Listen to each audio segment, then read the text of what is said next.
you. Tell me what you wanna do, what you gonna do.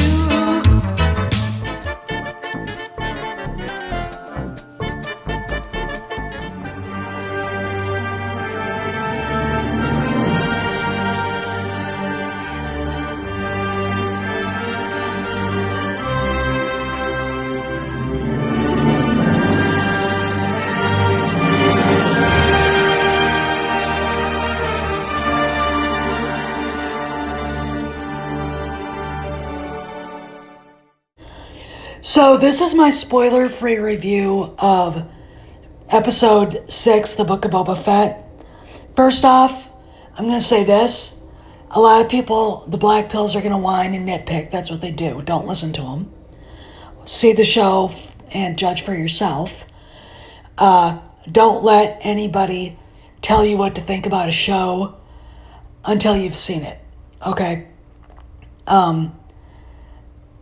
I've had people say that to me about the sequel trilogy, and it's like, I've seen all of them. All right? I knuckled under and actually tried to get through Solo, and I couldn't. Okay, so don't let anybody shame you.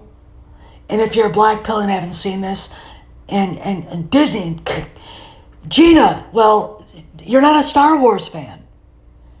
You're obsessed with that woman and hate.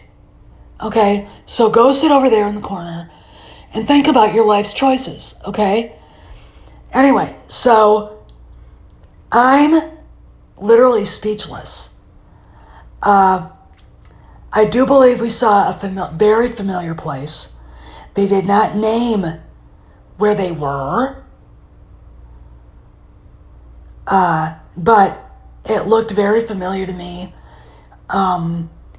Because they do have that soundstage out in the desert in California. They were kind of limited in how familiar it would look. But it's very interesting to me looking at it. And it's like, okay, I know where we are. I'm going to give you a hint. We're getting something from the EU. If it's the place I think it is. So watch it and tell me what you think, okay?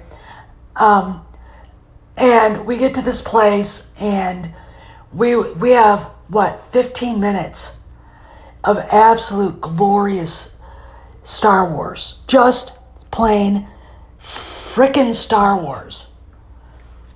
Then, because it opened up in one place, we go to another place, then it goes back to the first place. And there's stuff going on.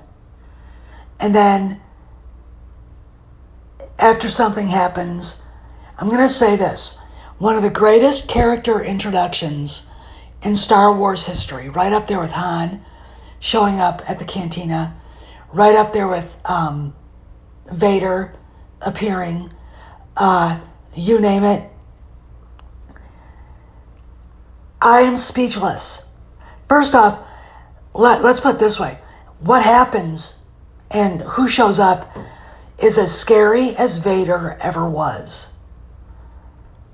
And seeing this character in live action is absolutely glorious.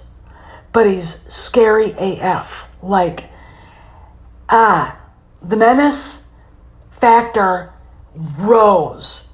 And the way it was filmed was such an Old West, because Star Wars is a Western, such an Old West backdrop.